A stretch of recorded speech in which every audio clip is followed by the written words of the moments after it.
watching Cablevision, Channel 31, local origination programming, your hometown network.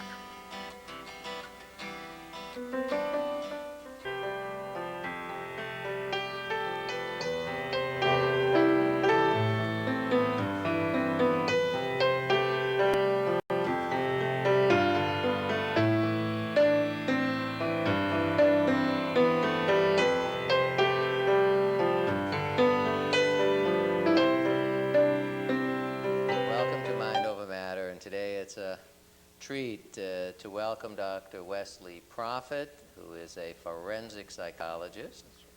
And today, I'm not exactly sure where this is going to take us, but we're going to be talking about violence. We're going to try to understand violence, something that Wes has given a great deal of thought to over the last probably 25 years. So maybe we could start, Dr. Prophet, with your sort of definition of what violence is and some thoughts about perhaps why there's so much of it. Well, let me start by saying that most people relate to violence because it's an event in their life. They see something on TV, they hear something, they pick something up in the newspaper, and it's an event. It's sensational, it's appealing to the senses in a funny kind of way that they're pulled in, they want to know more, and then it's over, and that something else happens, and it's segmented pretty much. But violence is really a process, and it's a process that has a beginning and a middle and an end, and people don't see that process, and so violence becomes surprising. And people say, well, you know, the fellow next door, we never knew that he was capable of something like that, or he was such a quiet man, and yet he's done something terrible. And the other thing that people don't realize is how violent we all are. That is, that all of us have the potential for this kind of action. And of course, many of us do not do anything, but the potential nevertheless exists. And so we have to look for a definition of violence that helps us to understand why there's this sort of vast potential, and then some people seem to move on. Can we go back to that? Because, you know, to me it's a little bit an exercise in poetry, because we often say we're all capable. Are we? Am I capable of committing murder? Am I capable of dastardly deeds? I mean, well, I'm a very gentle soul. And so am I, but under the right circumstances, and given the right victim, and given the right rationale, you could find yourself so moved by some incident, some event, that you would be moved to harm someone in a way that you had not previously thought of harming someone. And we are all capable of that. We speak sometimes, and that may be the poetry, that we say, you know, I'm so mad I could kill you, or I'm so mad I could do this. And of course we never do it. But that is also much like the real violence. Real violence occurs very rarely. It's an event that doesn't happen that often, but when it does, it's devastating, and it's devastating to the people who are engaged in it, as well as the people who stand around it. And yes, if we had the right set of circumstances, I would think that anybody could be moved to violence. Anybody. But there, part of the clue is that you suggest we're kind of all attracted to it. There's something that lures us to it. No, I don't think we're attracted to it. I think, let me give you a definition of violence that I think may surprise some people, but I think it works. Let's call violence. Because if I walk on a scene and I see you pushing someone down and someone's trying to push you off, who's being violent? You're both engaged in some kind of strange activity.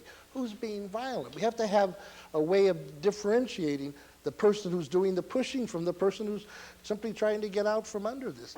But both events may look violent depending on when you see them.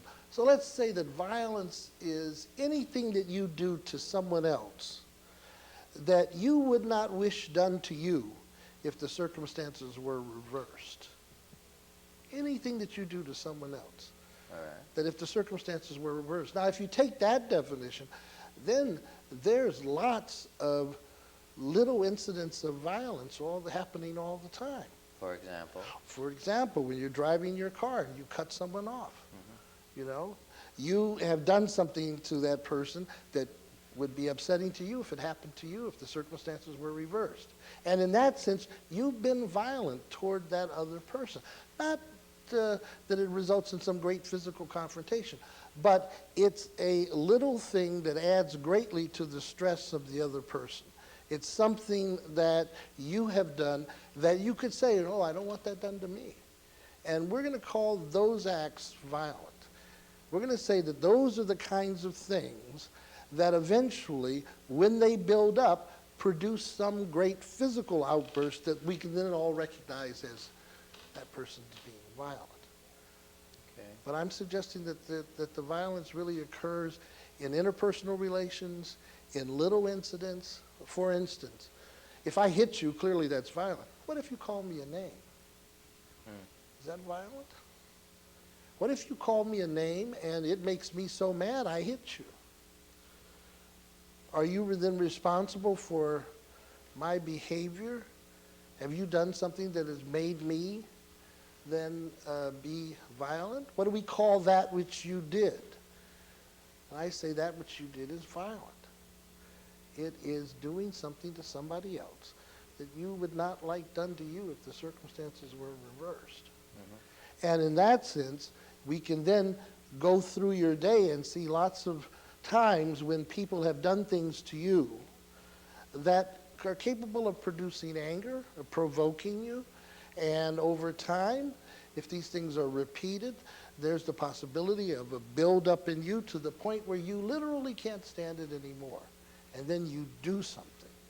And at that point, someone says, oh, he's a very violent person. But what they've missed are all of the little things that led up to that.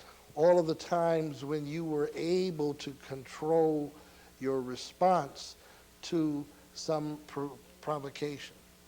And those are the times when no one sees the damage that's been done to you. Okay, now earlier before the show we were talking about why there's so much violence. Are you suggesting that there's just a lot of stress, there's a lot of things happening to me that are gradually adding to a buildup? That's right, and that the rate of wear and tear is increasing for you, and your ability to handle that increase in the rate of wear and tear on your life leads you to a situation where you explode, where you can no longer handle it. And why don't I develop an ulcer instead? You may develop that along the way as well, so that there are lots of different ways in which your poor ability to handle stress manifests itself.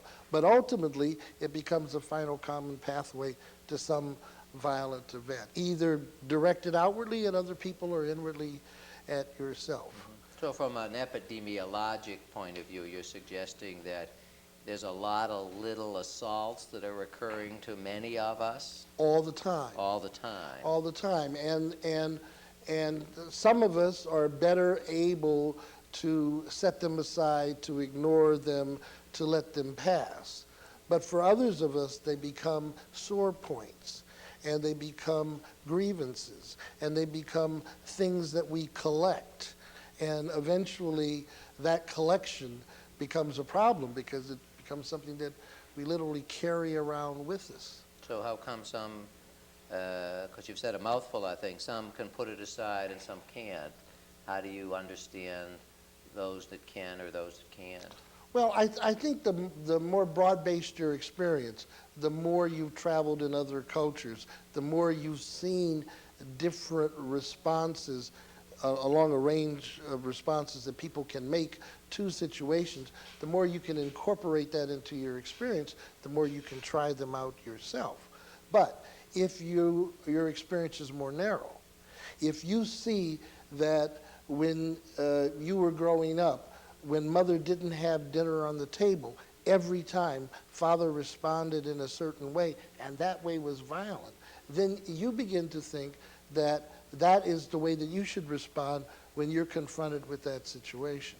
So you have fewer ways then to put this off, fewer ways to ignore this stress, fewer ways to handle this stress. And these things then become slowly to accrue, and they become bigger and bigger, and eventually you have some incident which literally you can no longer afford. Now, compared to, say, 25 years ago, do you think we have more or about the same number of people with a capacity to put aside? Well, Or I the other think way around? I think before there were different stresses, and the people were better prepared for those stresses. People understood that work was hard, that life was not easy. People didn't grow up with expectations that they were going to have wonderful experiences. They saw through their parents how hard and tough the road was, and so they were less inclined to believe that when bad things happened to them that they had been singled out, that they had been treated differently than their neighbors and friends. Now I think there's much more of a sense that what you want, you should be able to get. Life should be easier, that life should be without failure, that there shouldn't be any obstacles to your pursuit of success.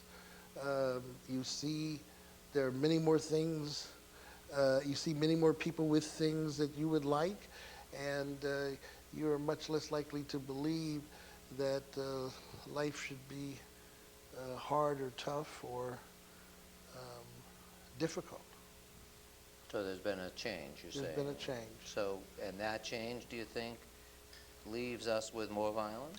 Leaves us with less willingness to tolerate situations which may be somewhat unbearable, and therefore more likely to want to impose our will, and more likely to want to bring these situations to change.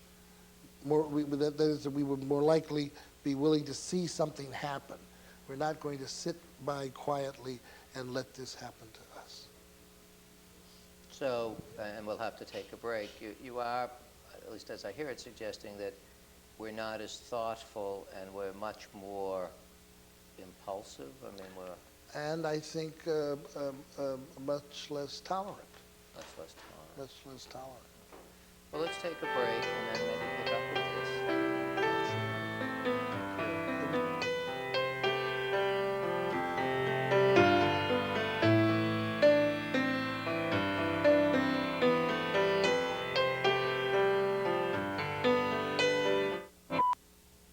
I think Special Olympics is wonderful. It's the best thing that I've ever done in my life. I tell my athlete, you're here because you're brave. You made it this far. This is about the best thing that's ever happened to me because I became something I always wanted just to be a part of. Just like a flower, it just made me blossom. Doesn't matter if you win or lose. Just try your best. I think we're called Special Olympics because we're special people. I just feel a little proud of myself to reach so far. I wanted one thing, I wanted to be an athlete. Special Olympics gave me that opportunity. You might can outread me, but I can outrun you. This changed my life forever. Changed my whole life, my whole attitude.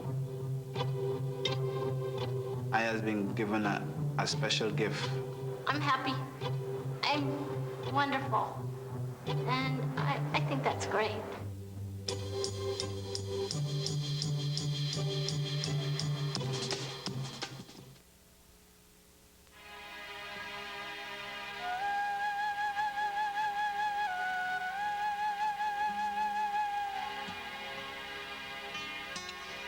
To be a mother, you must know these things.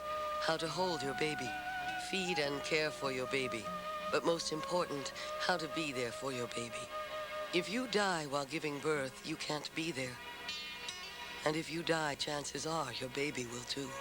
So if you or someone you love is pregnant, see a healthcare worker and be prepared to take action if you see any of these signs: bleeding, severe headache or fever, if your waters break even a little, if your birth pains last more than a day, get to a healthcare worker immediately, because before you can hold and comfort and love, before you can care for your baby, you must first care for yourself.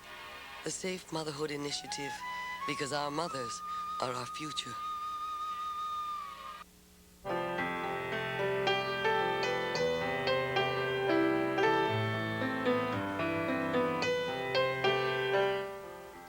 Okay, so we're less tolerant.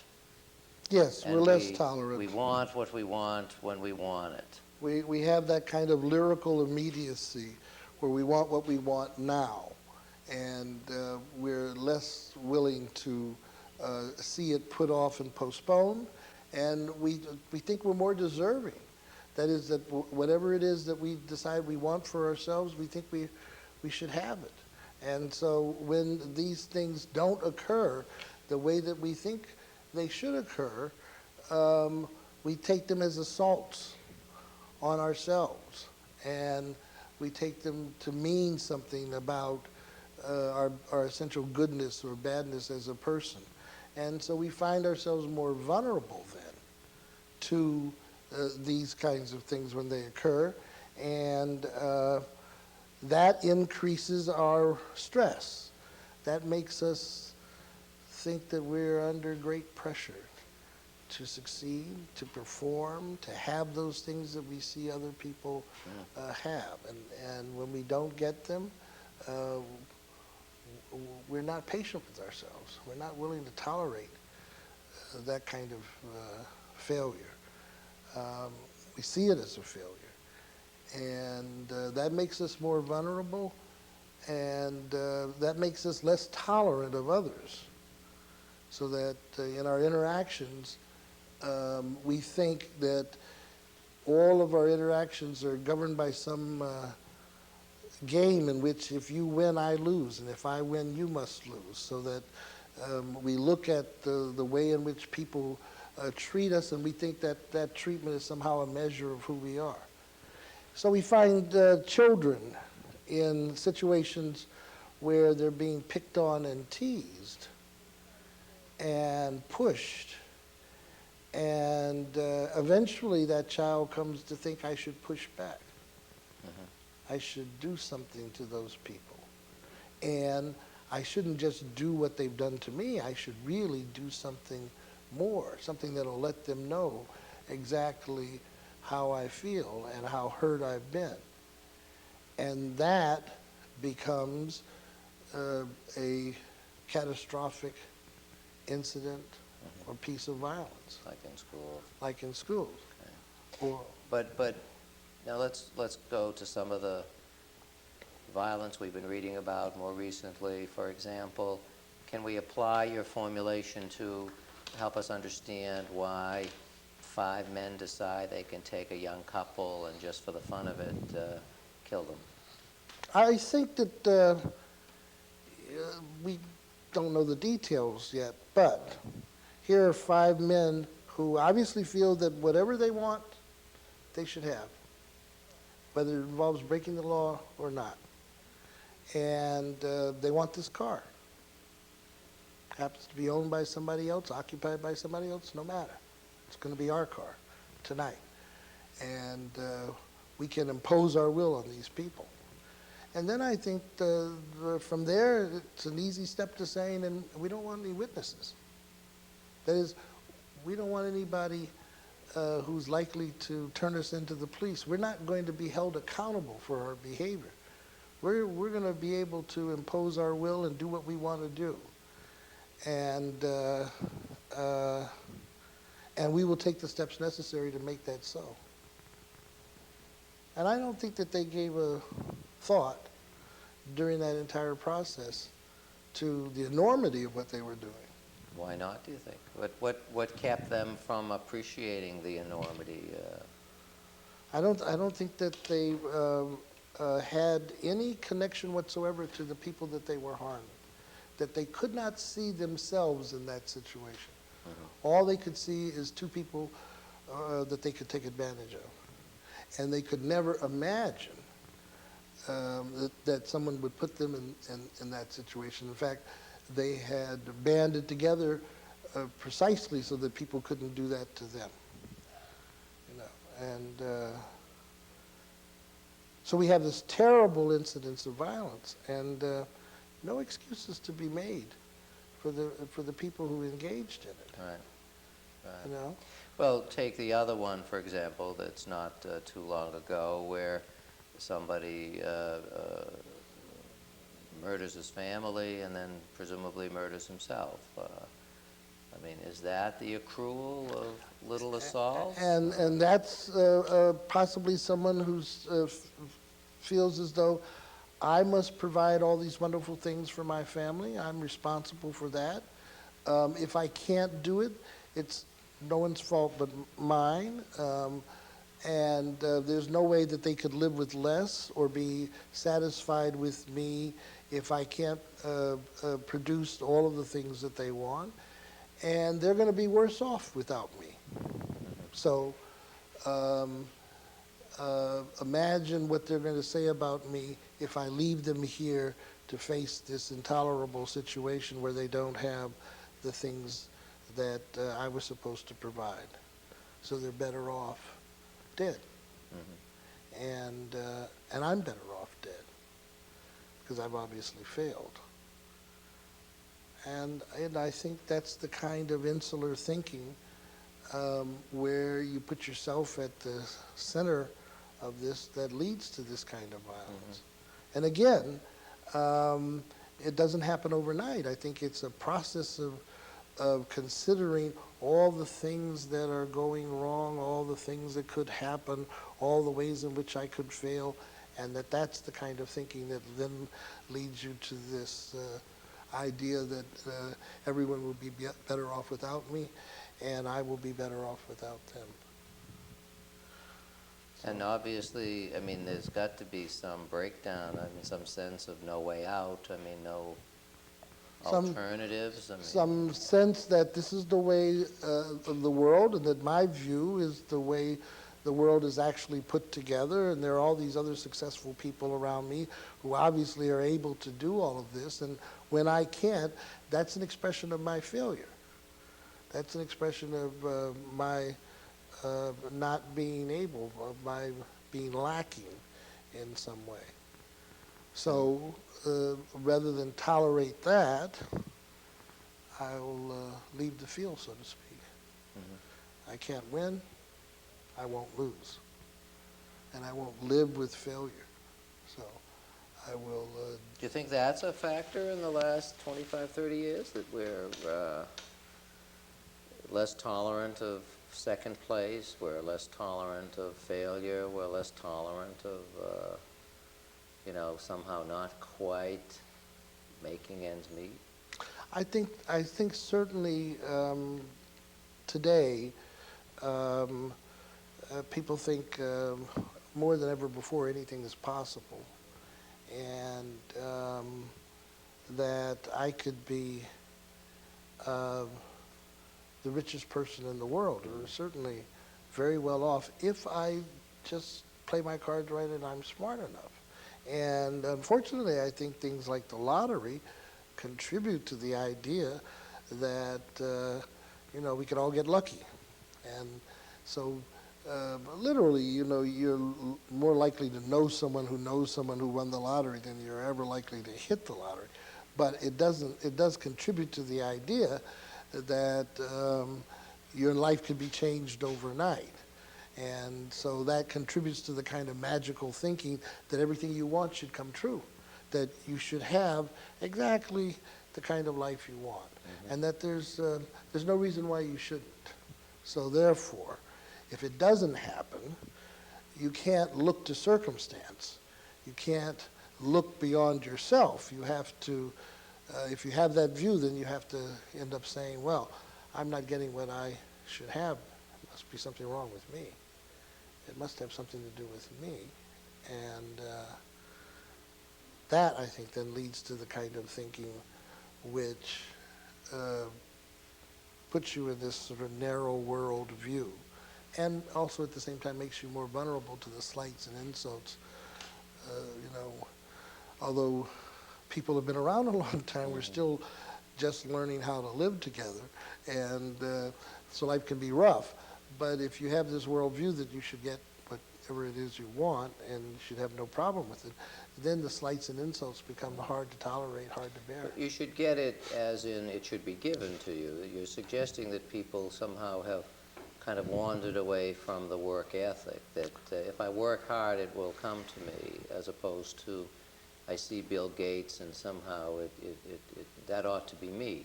If I work hard and I'm lucky, and I work in the right places, it should come to me. And there's no reason why it shouldn't. And, you know, therefore, there's no reason why, no matter what my current station in life, I shouldn't be able to reach out for more and get more. And I don't think that that's an abandonment of the idea of hard work, but it certainly is a reliance on luck and some kind of magical thinking about you know, my position in the world and how it's going to change, which is very, I think, different. But the work ethic, I mean, I don't think that Bill Gates works any harder than I do, but I could never possibly achieve that kind of wealth, you know. Well, you think that Bill Gates works at least as hard as you do. All right. And you think that Bill Gates has been very lucky that his hard work has returned such great wealth. And that annoys me because I can't, like I said, I can't think that he works harder than I do, but yes, that he's worked differently and obviously right. And been rewarded luck, yeah. And been rewarded greater, and yet you wouldn't say that his work is more important than yours. No. No. No. No. So we have this system where we see people being rewarded tremendously for work that we consider not as valued as our own. And that kind of, when thrown into the mix, sort of reinforces the idea that there's some terrible imbalance to all of this. There's some magic going on here. Some people are getting tremendously well compensated for things that are not very important. You know, they've designed some way to capture a piece of music and put it on a disc, and so what's so good about that? And here I am working in the human service area, working God's very work. hard, doing work that's very important, and that I'm not as well compensated for it. And I think that contributes to people being dissatisfied, people being unwilling to tolerate disrespect of any sort, you know. And think about it, if you're younger, if you haven't entered the workplace, and you're trying to figure out how does this all work? Why is it that some people seem to have lots and I have very little, you know? Well, maybe that's where we'll pick up at the end of the break. Okay. Thank you.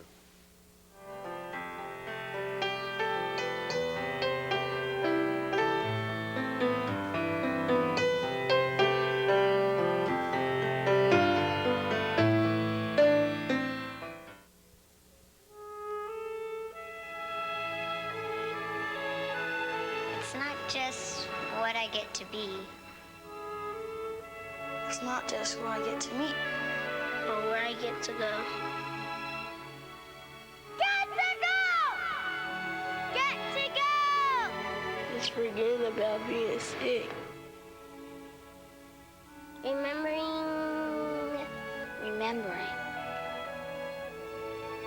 Remembering how to be a kid. How to laugh out loud. That anything is possible. Leaving worry on the doorstep. Feeling 10 feet tall.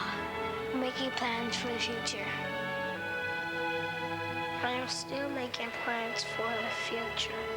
I'm still making plans for the future.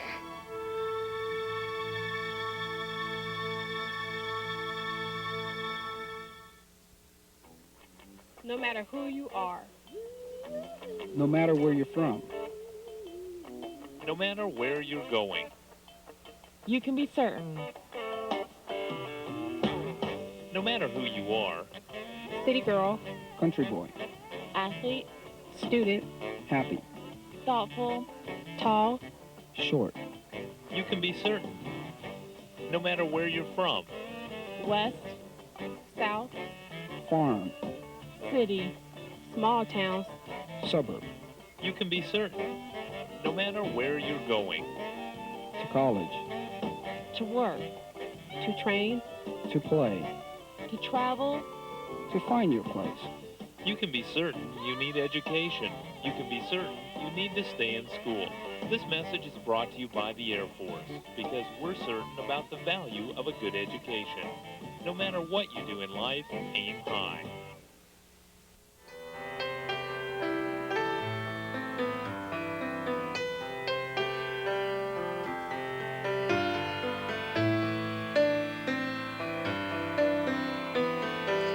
Okay, well, we're going to pick up really on sort of, there's a lot of it, and maybe there are some things we can do about it, but you wanted to maybe tell a brief story that would illustrate some of it? I teach this sometimes, and I kid people in the professions, especially when they work in very extreme and stressful environments. And I say, have you ever noticed how many cat killers there are among the children of people who work here? And people are taken aback by that. But the story is worth telling. And if you work in a very stressful environment and something happens, and things always do, and so you're yelled at or you don't do as well as you should, no matter how much you try to get rid of that feeling by yelling back at your boss or trying to explain away the failure, nevertheless, you're affected by it, and you go home. And now, without quite understanding why, for some reason, you're very irritated and you're yelling at your wife. And no matter how much she yells back at you, she goes away feeling unsatisfied and upset. And the next thing you know, she's yelling at the oldest child. And again, not consciously passing it along, but nevertheless passing it along, so that the anger is traveling down the hierarchy, and the oldest child is, for some reason, very upset with the youngest child, and is yelling at the youngest child. And the youngest child may feel that's very unfair, can't quite get the anger back at her sibling, and so suddenly she's strangling the cat. And then mother and father say, there's something wrong here, and we should take this child off to be seen. And what they've missed is they've seen the event, and it's a very violent event, but what they've missed is the process that led to this event, and how the thing that began at the job has now caused difficulty in the family, and it's been passed along right down the hierarchy, an increase in stress for every person along the way. And that's the kind of process that I'm talking about, that when we see the violent event, we don't think there's been a process that leads to this, and we should try to tease out what that process is. But certainly the way you treat me is going to create a lot of different feelings and emotions in me, some of which I'm going to be able to talk about, some of which I'm not. And the ones that I'm not are going to sit with me, and they may fester. And they may end up creating a condition where I can't tolerate that kind of behavior from you the next time it occurs. And so let's take it one more dimension. You've given a talk that I've heard about the extreme stressful environment. Maybe you could define that, but then translate that into how it might affect me, therefore it might affect my wife, therefore it might affect my kids. Well, I think many of us are working in extreme stressful environments, and we don't see that it's the environment, not us, that's producing this increase in the rate of wear and tear on our bodies and on our minds. And there are in these environments stressors that we don't recognize, but we respond to.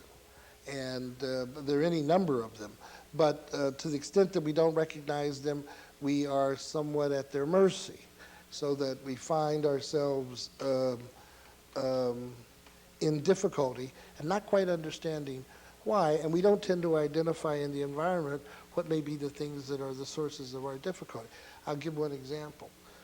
In many places, there's a need to make decisions, accurate decisions, in a hurry, and they're very important decisions. And yet, in those same environments, people lack the information necessary to make an informed judgment. So they're constantly kind of flying by the seat of their pants. The ancients said that courage was the ability to act on insufficient information. And you feel as though if I just got one more thing, I could make a better decision, but that one more thing never shows up. So that's a stressor that's built into your environment, that's built into your workplace. You don't recognize it as such. You think that there's some failing on your part because you don't quite have the information you need to make the decision that's sitting in front of you that needs to be made. And you don't know what to do with that. The minute you can recognize it and name it, you can begin to develop strategies for it. But most companies don't. They don't recognize this problem, they don't have a strategy for it, and the employees have to suffer through it. You know? All right, well, let me ask more specifically. I manage today a very busy med clinic.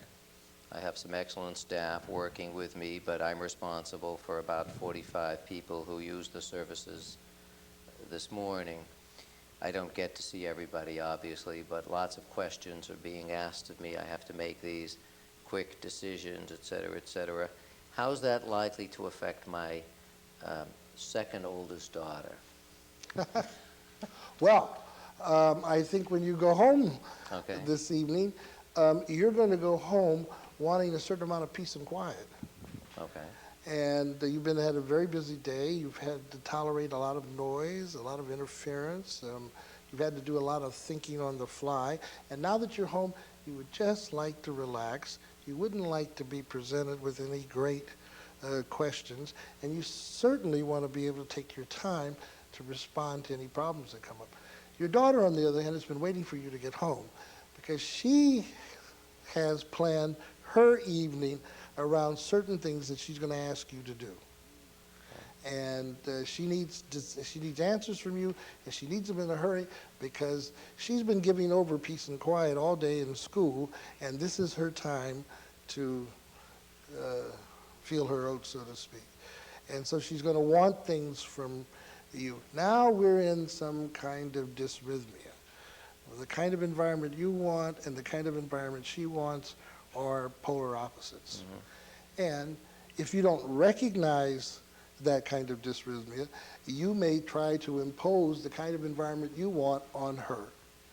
And she's going to experience that as you being not very helpful, not very giving, not very useful, and in fact an obstacle to her having a nice and enjoyable evening. And it may not occur to you that that you're in this kind of dysrhythmia because you're coming out of a very stressful environment and she's kind of wanting to build into one. So that the two of you can't exist in the same space without recognizing the needs that each of you have. So you would rather for your daughter to just go off and get those answers from her mother and leave you alone. So what do I do about it? Well, of course, the first step is to recognize it. And not only for you to recognize it, but for you to be able to have your daughter recognize it as well. That you are on different kind of timelines with respect to activity and wanting to be excited as opposed to wanting peace and quiet. And that once you recognize that, then you can create a mechanism that will handle that. You can say, for the first 20 minutes when I'm home, I would not like to be approached with issues. Give me a little chance to come out of that world, and then I will give you the next 20 minutes that can be yours, and we will go through the things that you want to go through. But I need some time to transition, and the reason for that is very simple. I've come from a highly stressful environment. I'm looking forward to relaxing.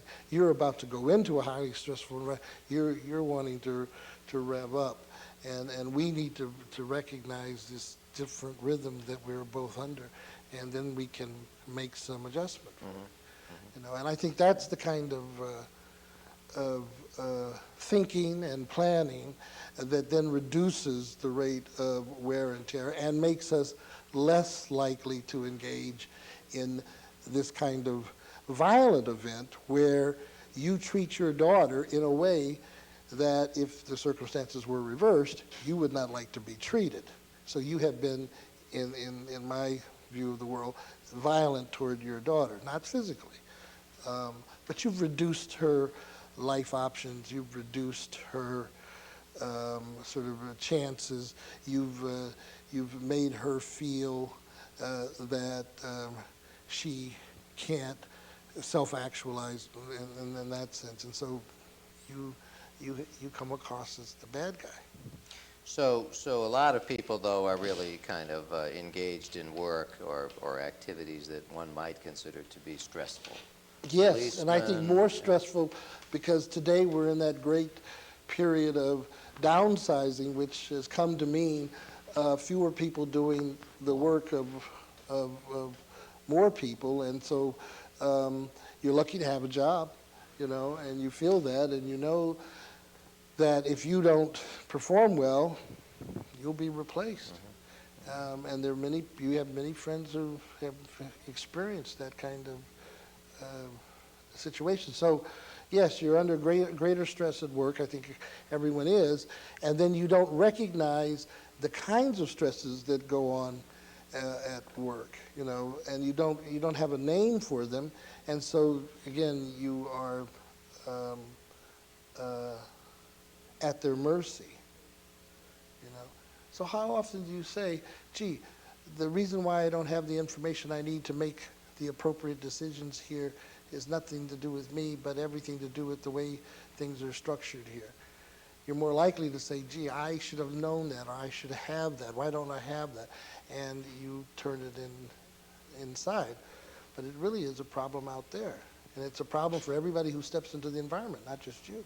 But the clinic will, I can develop coping mechanisms, but the clinic, Bridgewater State Hospital, whatever the setting, they're going to be stressful environments because there's a lot expected, especially if you're the one who has to make some quick decisions about medications, dispositions, treatment plans, or whatever it is. And I guess part of the antidote is for us, we build in humor, we support one another, et cetera, et cetera. So I guess we're going to have to think through strategies to sort of reduce the stress and then also kind of recognize how people like me or you or a lot of us are likely to bring it home. Well, think about this.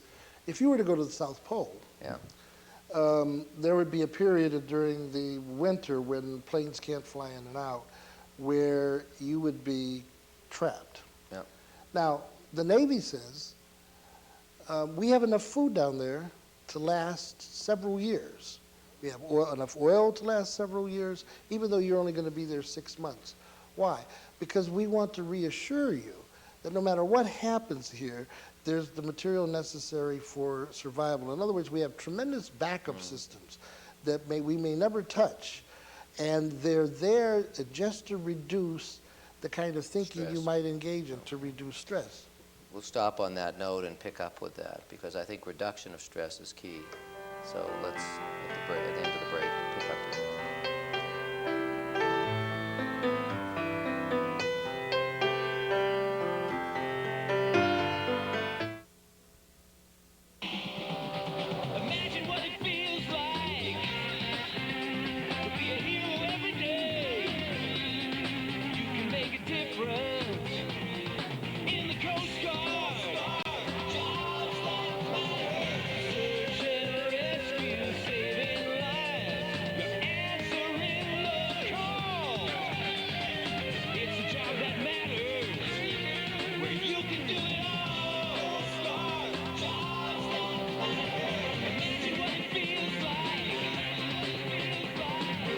Join the United States Coast Guard or the Coast Guard Reserve. Stop drugs, save lives, protect the environment. Be a hero every day. Call toll-free 1-877-NOW-USCG. The Coast Guard. Jobs that matter.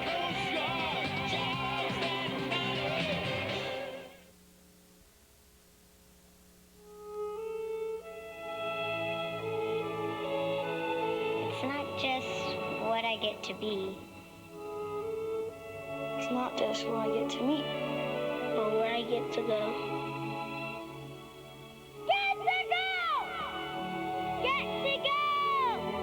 forget about being sick.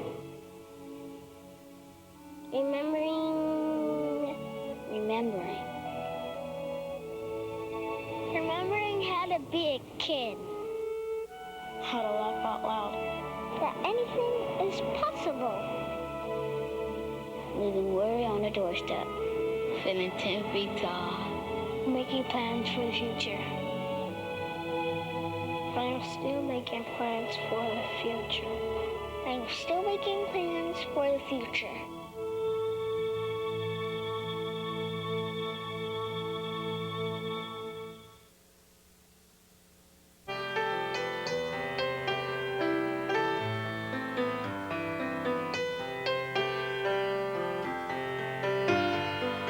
So, Dr. Prophet, in our last segment, I think we've finally come to stress all by itself, and clearly I think we need to talk about stress reduction, because you're suggesting it's one of the major underpinnings to why we're seeing so much violence. So That's right. maybe you want to pick up with the Navy and...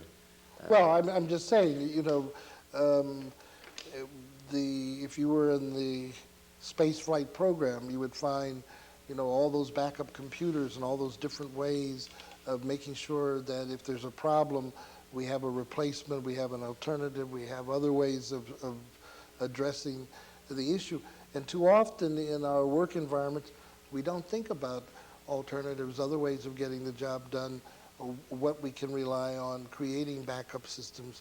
We don't have mechanisms for helping employees to address the stress that they find. And one of the terrible things about stress is that it's in the eye of the beholder.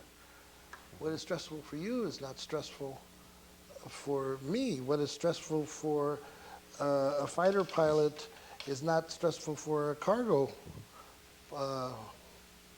pilot.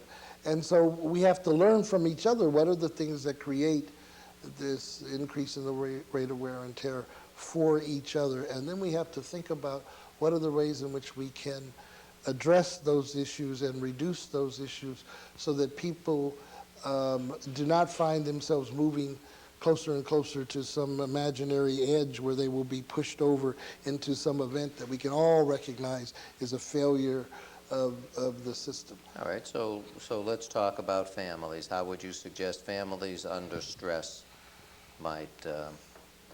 Well, I'm a great fan of family meetings and of opportunities for people to talk about what their day was like, and for some listening to go on so that people can hear. You know, going to school these days, I think, is much different than when we were in school. The demands are greater. The failure to do well seems more catastrophic. If you're not doing well in school, there's almost a sense of what are you going to do? You know, it's not the case that people think, well, I can go into the military. The military is today an even more demanding situation than it's ever been. And so I think that people need opportunities to say, this is what I'm seeing. Help me to understand what I'm seeing, and help me to understand how I might develop alternatives, ways of approaching a problem, so that I'm not just given, you know, one tract, and if I fall off of that, somehow I'm lost. I think that those are things that we have to think about. I think it's fair to think that most of us are living in much more stressful environments than our parents did, that we see that things are much more... You think that's real? Yes. Okay. I think that the world has become a much more stressful place. I think even to the issues of socialization. I think, for instance, we find ourselves in much more diverse circumstance than before, dealing with people from a multiplicity of cultures, that's new, that previously it would have been easier to avoid people from other cultures. Now, I think when you go into most workplaces, you find you're right up against someone who comes from a completely different culture, doesn't share the same beliefs, doesn't have the same religion, may not have the same attitude that you have towards what's important in history may not share the same holidays. And all of this, makes for a kind of breakdown, and you begin to feel more isolated and alone. So the opportunity to talk through these things becomes a way to reduce the stress of them. Otherwise, you just have to live in fear. How do you get around the MCAS, for example, if you're a kid? No, That's right. How do you get around the MCAS, and what do they mean? If you've collected all that information and you can give it back appropriately, what have you really learned? And how is this going to relate to some high-tech job out there? What does it mean to have to know history? Why should I know, and whose history? Make this relevant for me. Show me that this is going to really make a difference. But the primacy of one exam, it doesn't matter if you're That's on the right. debating society or student council or whatever. Doesn't matter if you can play the piano well. Yeah, exactly. It doesn't matter that you may have talents here that are not measured by MCATs or performance tests in school. If you can't do that well, we're not even going to pay attention to these other things. That's a terrible weight to put on a child. So maybe that's a metaphor for a lot of things that have shifted, because I think exams were very important when I came up through the school ranks, but they never were quite so center stage. Well, but there was never the sense that if you failed an exam, that there wasn't going to be other things that you could do that could lead to an equally good life. There's more of a sense now that if you fail these exams, my God, where are you? Okay. Now let's move to a different setting. Bridgewater State Hospital, which I know you know quite well, police departments, known stressful environments for work. Some thoughts about interventions or stress reduction techniques? There, I think, first of all, most employees are not adequately acquainted with ideas of stress. That is, the institution should be providing them with an opportunity to discuss the stresses of the job. Should be looking for ways to create backup systems for employees. You go to the South Pole in the Navy. When you come out, you're such a precious person. You are going to be feted by the Navy. You work in Bridgewater for 2 or 3 years, and nobody notices. There's no attempt to recognize that you are transversing a very stressful environment and doing quite well and surviving in it. And there needs to be opportunities for people who work in those kinds of environments to be recognized for the success that they're having, where people can say, this is a very stressful place to work, and you're doing quite well here, and we have something to learn from you, but we also want to create the opportunity for you to pass this on to others. But there's a bit of a credibility gap. You go to the police, for example, and you say to many of the policemen, it's a very stressful job. Many of them will kind of blow you off. Well, there's a phenomena that you see among police officers, correctional officers, others who work in those kinds of environments. They end up with hobbies that are even more stressful than the work that they do. If you've been hang gliding at 10,000 feet or 20,000 feet, and then you come to work at Bridgewater, piece of cake. If you've been riding on your motorcycle at some speed over the limit, and you know that you're pushing the envelope, and then you go to work, piece of cake. But what you've done is you've kind of created a maladaptive way of responding to the stress at your job by creating something that you do voluntarily as a hobby that's even more stressful and therefore makes your job look easier. That's not the way to go. The way to go is to say, yes, it's a very stressful job, and that doesn't mean something about me. That means something about the job. And if I don't have opportunity to discuss this and to look at it, it's going to affect me in ways that I don't want it to affect me. So therefore, with the police officers said, I can handle this. Well, that doesn't mean handle, meaning an increase in the divorce rate among police officers. That's not handling. Or with correctional officers that you live 18 months after retirement and then you drop dead. That's not handling the stress. That's not what we need. We need opportunity to sit down and talk, look at the stress, and then begin to think about, What are the things that we can put in place that will reduce this stress now that we've identified it? Is it a macho thing that you can't acknowledge that, Well, yes, this is stressful? I think so, and that you can't acknowledge that it produces certain feelings, and you can't acknowledge that you're not handling it well. You know, so you don't handle it well, and the first time that we hear that you're not handling it well is when something terrible happens. And the terrible may be that you're divorcing your wife, or that your marriage isn't successful. Or the terrible may be that you picked up an alcohol or drug addiction problem. But the fact is that it is the environment that you're in. It's not you. Everybody who steps into that environment is susceptible to the difficulties that they encounter there. Everybody is going to find that they're under increased stress.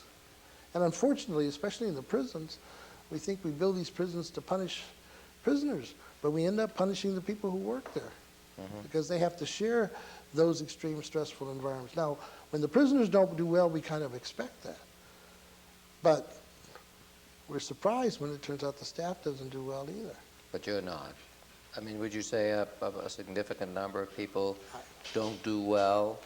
I think a significant number of people end up being greatly damaged and harmed by working in those environments without the kind of support that they need in order to first recognize and then address those stresses as they occur in their own life. Now, have you seen systems over the last 25 years or so recognizing more? I think sometimes that happens, but it's more by accident than by plan. And I think there's been an increase, for instance, in employee stress programs. But even they still have the view that it's something about the employee, that the kind of, you're not able to handle this, there's something wrong with you. And that's absolutely not the case. And the difference is, when we contrast places where they are exotic and stressful, the Navy in the South Pole and NASA in the space program, they have no difficulty in saying, boy, this is a tough mission here, and we're going to do everything in our power to ease you into this environment, to let you know that we've been thinking about all kinds of different alternatives. We're going to celebrate your successes with you, and we are going to pursue in a very vigorous fashion anything that interferes with the potential for success in the mission. So if you don't have a good experience, we especially want to talk to you, because we're going to look to see how we can change this environment to make positive experiences more likely. Try that in your local job. Okay, well, I think that's a good note to end on. And on behalf of the Norfolk Alliance, I want to thank you for being here. Happy to be here. Really appreciate it. I know you could go on for hours about this and related topics, because you have thousands of stories, which I wouldn't let you tell. For that, I apologize, but thank you very much, and I appreciate you being here today, Wesley. Appreciate being here. Now we keep talking.